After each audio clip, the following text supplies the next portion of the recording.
2 minutes du vin d'Olivier Pouls. Hop là. Nous étions Un jingle en recherché. Lorraine il y a quelques minutes là pour notre quiche Lorraine, le plat du jour. Eh bien, on va passer le col de la Schlourte et direction l'Alsace pour découvrir les vins d'Alsace. Le col de la Schlourte, vous connaissez bien la topologie des lieux. Magnifique vignoble alsacien, d'abord pour la qualité de ses vins, mais aussi c'est vraiment l'un des plus beaux vignobles à aller visiter. Cette route des vins de Strasbourg à Colmar est absolument magnifique. Et puis c'est vrai que les vins d'Alsace n'ont pas toujours eu très bonne réputation. On considérait que c'était trop sucré, c'était trop lourd, ça donnait mal à la tête, Sulfité, il y avait trop de sulfite.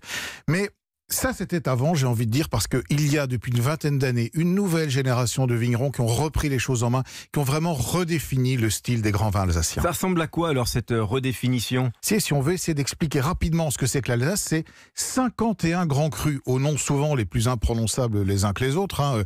Altenberg de Bergbieten, Altenberg de Bergheim, Schlossberg, enfin bref, il y a de quoi réviser son orthographe allemande.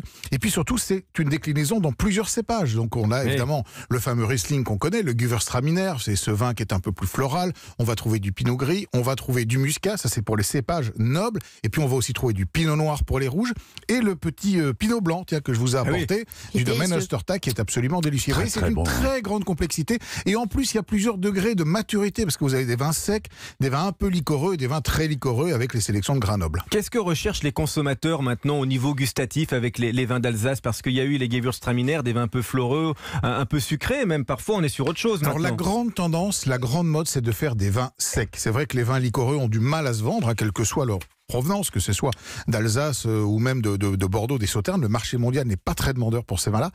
En revanche, les vins secs avec de la minéralité, et celui-là en a, c'est un vin sans sucre résiduel, et donc qui exprime vraiment la minéralité de son terroir, ce côté tendu, ces petites notes un petit peu acidulées, un peu agrumes qu'on a en fin de bouche et qui donnent beaucoup de fraîcheur. Et puis ce qu'on aime aussi avec les vins d'Alsace, ce qui n'est pas négligeable quand même, c'est le prix, parce que ce sont des vins abordables. Je vais vous le dire, je pense qu'aujourd'hui, ça fait partie des vins blancs qui offrent le meilleur rapport qualité-prix en France. On trouve des très grands vins d'Alsace, c'est-à-dire les meilleurs des grands crus, entre 15, 20, 25 euros la bouteille. C'est vraiment pas cher, alors que vous allez en Bourgogne. Avec les Bourgognes. Voilà, exactement. Alors donc, faites-vous plaisir avec ces vins-là. Et sur les cartes des restaurants, c'est vrai qu'il n'y en a pas souvent beaucoup, mais souvent, c'est là-dedans que vous faites les meilleures affaires.